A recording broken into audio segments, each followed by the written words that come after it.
말씀은 시편 51편 12절의 말씀, 한 절의 말씀인데요. 여러분 한 절이니까요. 같이 마음 다해서 크게 봉독해 올려드리도록 하겠습니다.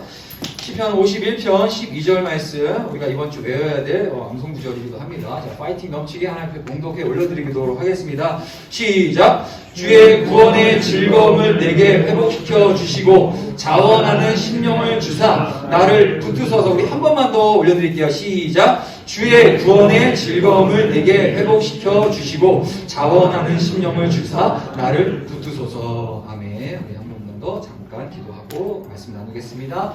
하나님 감사합니다. 오늘도 말씀하여 주시옵소서. 예수 그리스도의 이름으로 기도합니다. 아멘. 자, 여러분들 진짜 우여곡절 끝에 우리 또 다시 이렇게 만났습니다. 또 몇 주간에 또 소망성전 우리 2층에서 예배를 드리다가 이렇게 고등부실에 나와서 마치 본향을 찾은 것 같은 그런 마음으로 여러분과 함께 예배를 나눕니다. 저와 같은 마음이라고 저는 믿습니다. 여러분들 마음도. 그죠? 예. 네. 감사합니다. 예. 말씀할게요. 말씀 나눌게요. 자, 인간은 이 세상을 혼자서 살아갈 수 없는 존재입니다. 여러분들 혼자 있고 싶을 때가 있나요? 있죠. 네, 있죠. 분명 저도 분명 있습니다. 하지만 사람이 아무리 혼자 있고 싶을지라도 혼자 있게 될지라도 혼자 있게 된 그 시간이 길어지면 길어질수록 마음은 채워지지가 않아요. 왜냐? 인간이란 존재는 혼자서 살아갈 수 있도록 만들어진 존재가 아니에요. 지어진 존재가 아니에요. 자, 어느 고대의 옛 철학자는 인간에 대해서 이렇게 평가를 하더라고요. 인간은 사회적 동물이다.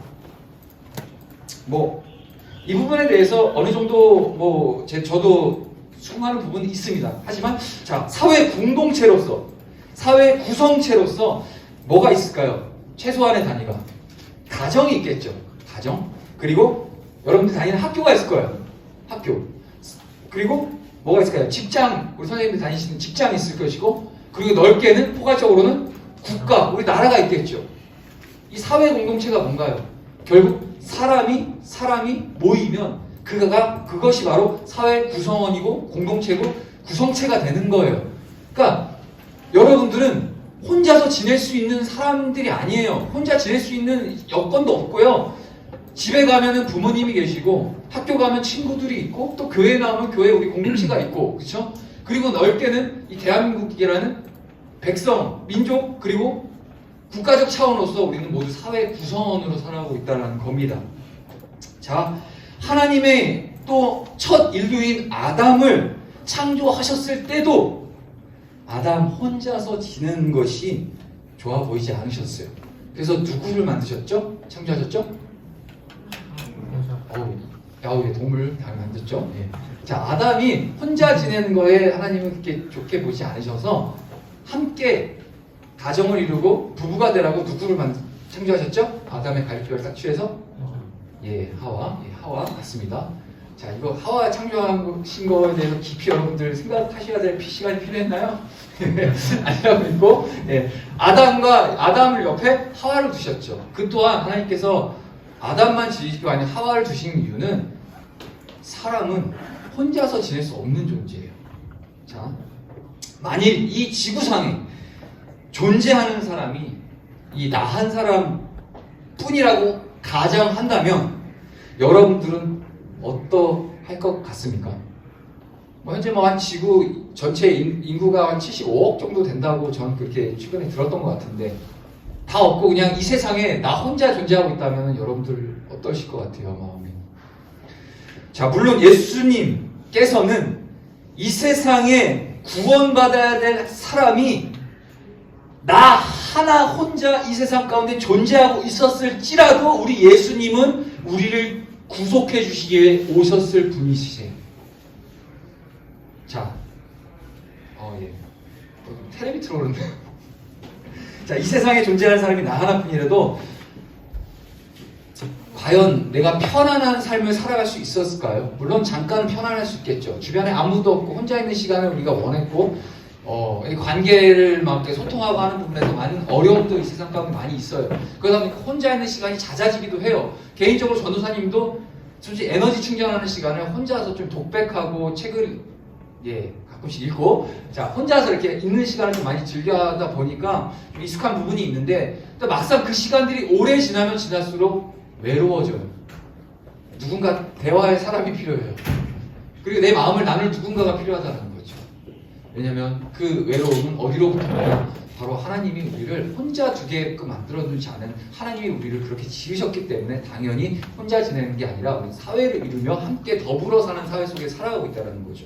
자, 혼자 만약에 제가 지낸다고 하면은 뭐 편한 부분도 분명히 있을 거예요. 남의 눈치 볼 것 없을 테고 내가 하고 싶은 것도 마음대로 하며 살아갈 수 있겠죠. 그런데 안타깝게도 현실은 그렇지 않아요. 다른 이들과 더불어 살아가는 이 세상에 우리는 살아가고 있기 때문에 현실은 남에게 해를 끼치고 피해 주지 않도록 법이 존재하고 있죠. 이 사회 구성원 안에. 그렇죠? 그리고 윤리적이고 도덕적인 개념이 필요한 거예요. 왜냐 우리는 결국 작게든 크게든 넓게든 사회 구성원의 구성체로 살아가고 있기 때문이에요. 여러분들 가정에는 가정 안에서의 법이 있을 겁니다. 분명히. 아버지가 가장으로서 우리 가족은 이렇게 했으면 좋겠다라고 하는 그 가정 안에서 이루어지는 또한 법이 있을 것이고, 나아가서 학교에서는 또 학교에 규율이 있을 거고 규칙이 있을 것이고, 그걸 어기면 어떻게 되죠? 요즘에 벌점 받나요? 이제 벌점 받죠. 그러면서 이제 좀 힘들어지게 되는데, 그 규칙을 어기게 되면. 마찬가지로 대한민국 백성은 헌법이 있기 때문에 그 헌법을 어기고 법을 어기게 되면 그에 대한 대응을 받죠. 자, 이처럼 또한 윤리적이고 도덕적인 개념이 이 사회 구성원 안에 필요합니다. 저 여러분들이 지금 학교에서 윤리, 도덕 이런 거 잘 배우고 있나요? 혹시 클래스가 있나요? 예, 꼭 배워야 됩니다. 안 되면 교회에서라도 잘 가르쳐줘야 됩니다. 자, 아무튼 이 윤리, 도덕 이런 체계들이 필요한 이유가 혼자 사는 세상이 아니기 때문에요. 남에게 피해를 주거나 남에게 해를 끼치는 존재가 아니기 때문에 사람은 함께 더불어 서로 도우며 살아가도록 하나님께서 그렇게 지어놓으셨어요. 자, 이 사회 구성체로 살아가면서 남을 만약에 전혀 배려하지 않고 그저 내가 하고 싶은 대로 행동하고 하고만 산다면 어떻게 될까요? 적어도 내가 속해 있는 그 사회는 나 한 사람, 내가 하고 싶은 대로 하고 아무 사람들의 어떤 눈치 안 보고 내가 원하는 대로 이기적으로 만약에 산다면 적어도 내가 속해 있는 그 공동체 안에 나로 한 사람으로 인해서, 그런 나 한 사람으로 인해서 혼란이 빚어지게 되겠죠. 피해를 받게 되겠죠. 자, 이 시간에도 저와 여러분들이 함께 교회에 모여서 함께 예배드린 이것도 또 하나의 사회로 존재하고 있어요. 사회 구성원으로서 우리가 존재하고 있는 거예요. 저는 오늘 여러분들에게 이 설교를 통해서 여러분들에게 분명하게 강조드리고 싶은 것이 있습니다. 그건 바로 저와 여러분들, 우리 삶의 우선순위를 분명하게 정해야 한다는 거예요. 저와 여러분들에게 우선순위가 되어야 할 존재가 계신데 그분이 바로 우리를 구원하신 예수님이세요. 왜냐하면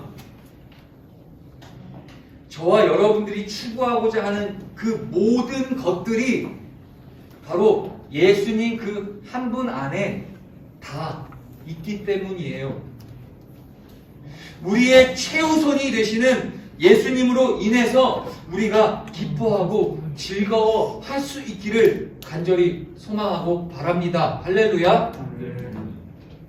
너무 밑도 끝도 없이 결론만 냈죠.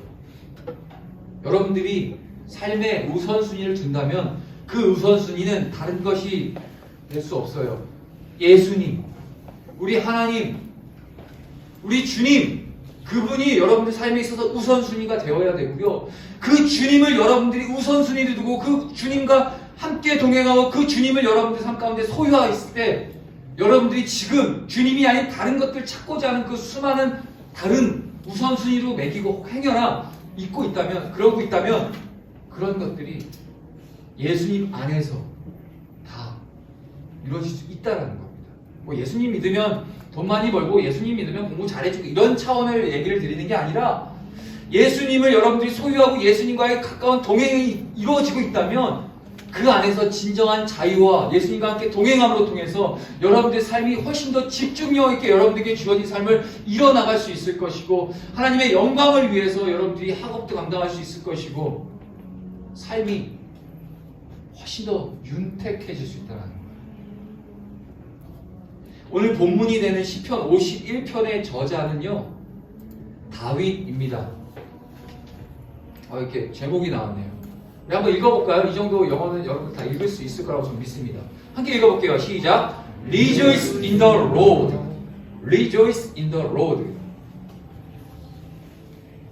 주님으로 말미암아 우리가 기뻐한다는 얘기입니다. 자, 오늘 본문이 되는 시편 51편의 저자 다윗이에요. 여러분들 다윗, 우리가 알고 있는 다윗에 대한 일반적인 이미지가 뭐가 있을까요? 대표적으로 다윗 하면 뭐가 떠오르죠? 물맷돌. 그렇죠. 다윗 하면 일반적으로 골리앗을 물맷돌로 때려서 죽인 그 영웅, 이스라엘을 지킨 영웅 이미지가 있죠. 또는 이스라엘 그 나라를 태평성대를 이룬 위대한 왕으로서의 또 이미지가 다윗에게 있어요. 또는 환난 중에도 믿음을 신실하게 지키면서 하나님만을 찾았던 그런 신실한 하나님의 사람으로서의 그 이미지가 우리에게 강하죠. 다윗에 대한 이미지가. 여러분들 아마 어릴 적부터 교회 학교 쭉 자라오면서 적어도 성경 인물에 대한 주제 설교를 많이 들었을 경우에 제가 다 단언컨대 예수님 다음으로 많이 들은 사람이 아마 다윗일 겁니다. 또는 뭐 바울이 될 겁니다. 근데 이제 대체적으로 다윗 하면 골리앗 때려 죽인 사건, 그리고 막 위대한 왕으로서 막 이스라엘 태평성대를 이뤘던 그런 긍정적인 이미지, 이런 부분들이 많이 여러분들이 익숙할 텐데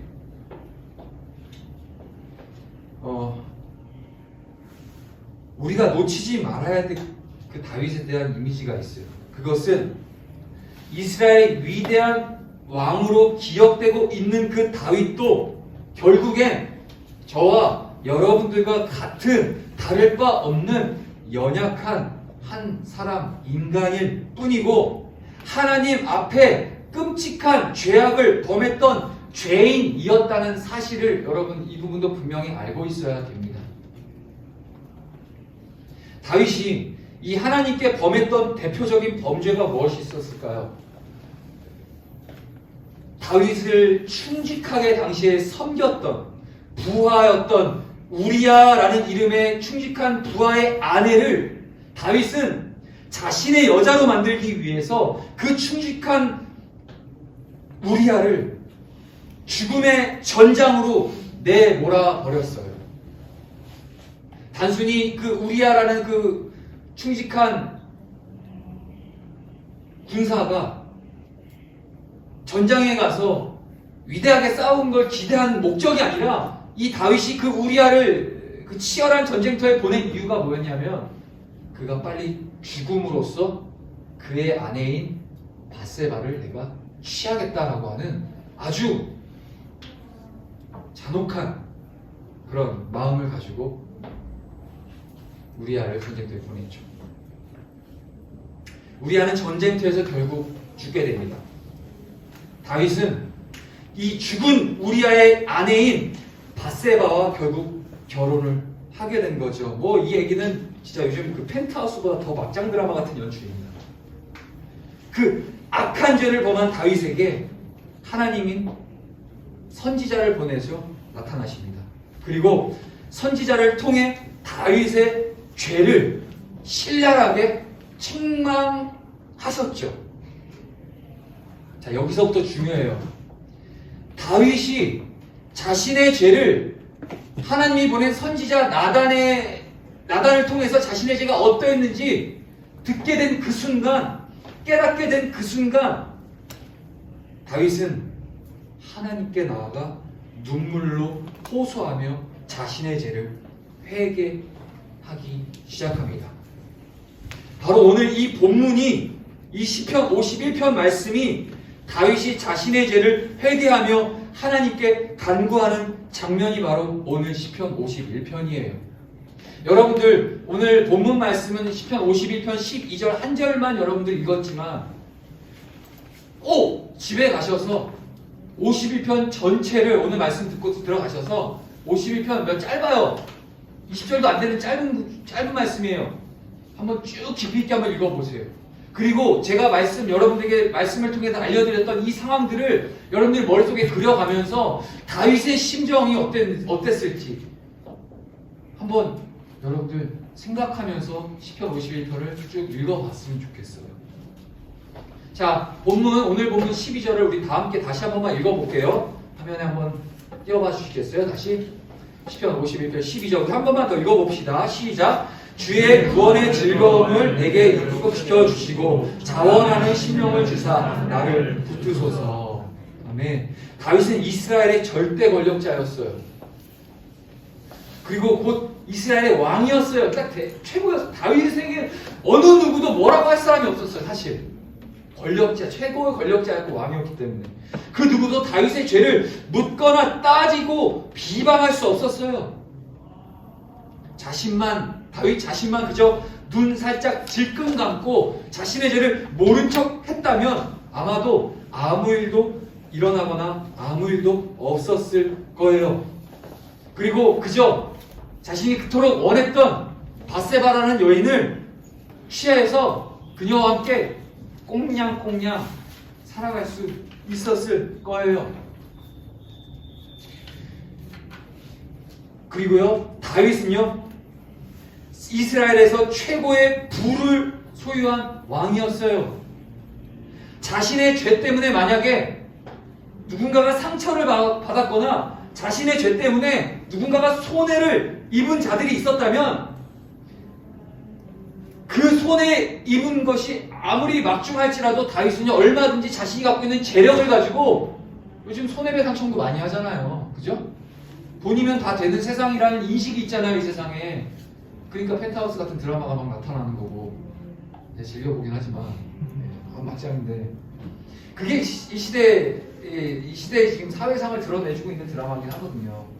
단순히 여러분들 재미로만 볼 것이 아니라 이만큼 참 우리 시대가 정말 각박하고 정말 돈이면 다는 세상처럼 그런 세상 가운데 여러분들이 지금 살아가고 있는 거예요.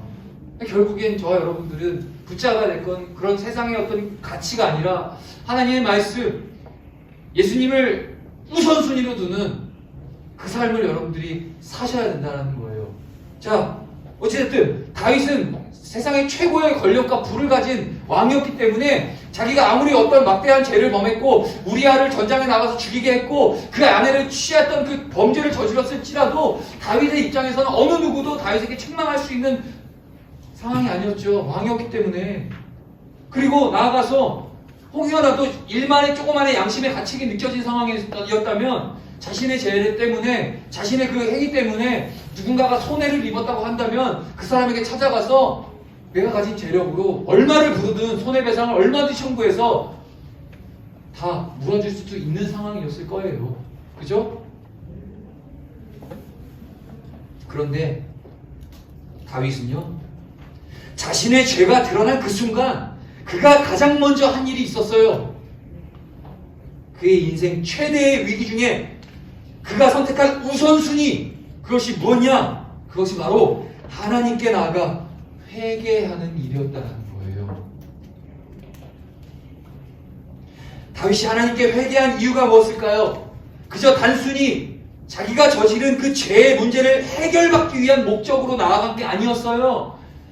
다윗이 자신의 죄를 깨닫게 된 순간 하나님 앞에 나아가 철저히 회개했었던 이유가 뭐냐? 바로 그 오늘 본문에 나타나고 있는 거예요.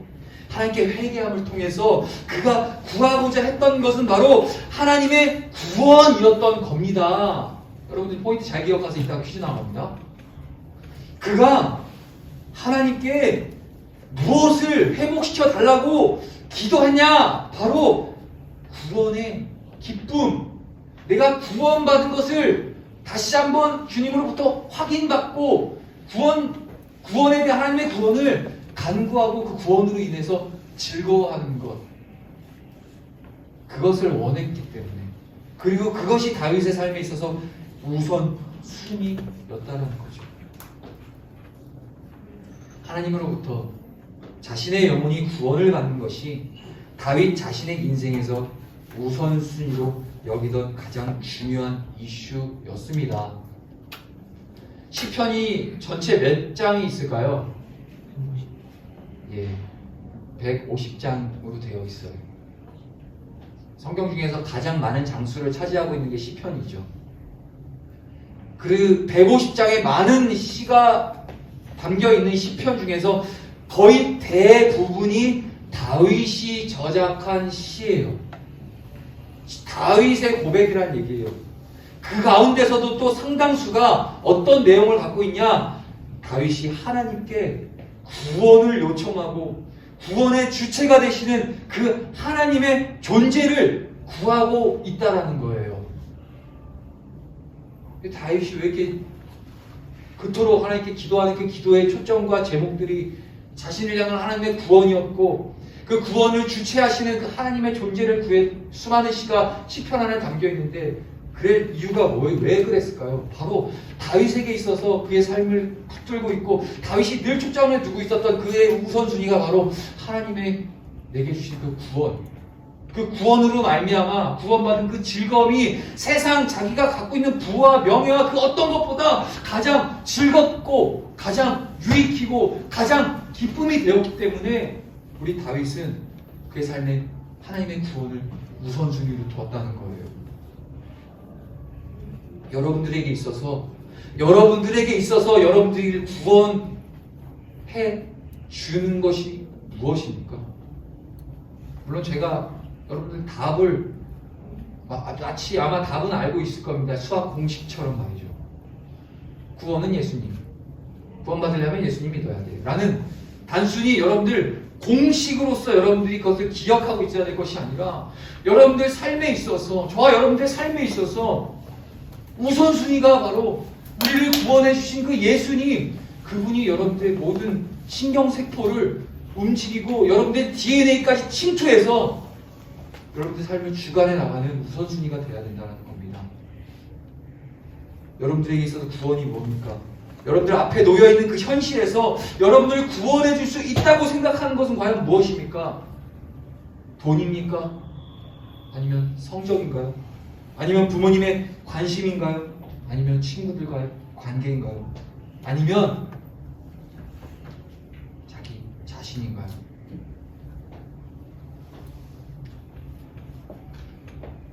그리고 여러분을 즐겁게 만드는 것이 뭔가요?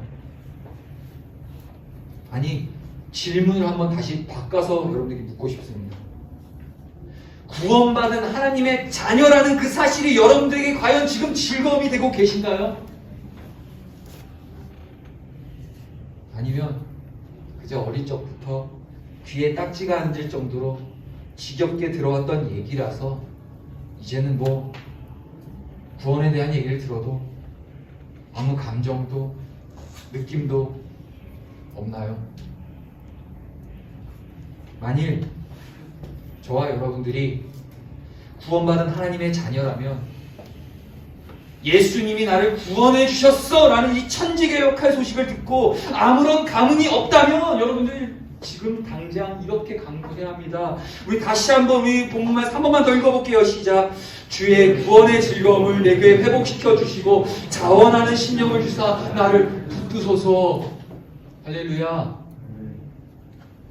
여러분들이 바라는 것, 그리고 소원하는 것, 그리고 여러분의 감정을 요동치게 만드는 것, 그리고 지금 여러분들의 우선순위로 여러분들의 마음을 쥐어 흔들고 있는 그것이 우리를 구원해 주실 수 있는 유일하신 그분 예수님, 그 예수님이 아니라면 지금 당장 여러분들 과감히 다 내다 버리시길 바랍니다.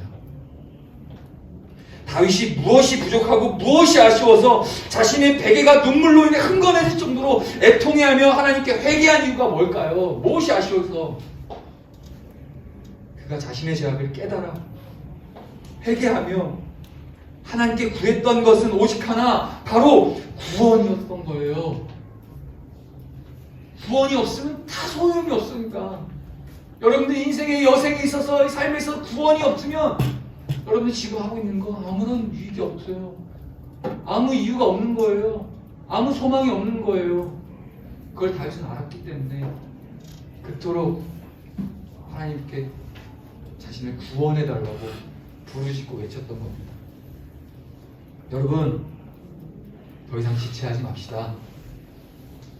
이제 지금 당장 오늘 여기 이곳에서 하나님을 찾읍시다. 우리 하나님의 구원하심이 우리의 기쁨이 되고, 하나님의 구원하심이 우리가 이 세상을 살아갈 때 반드시 붙잡아야 될 분명한 우선 순위가 되어지기를 간절히 소망합니다.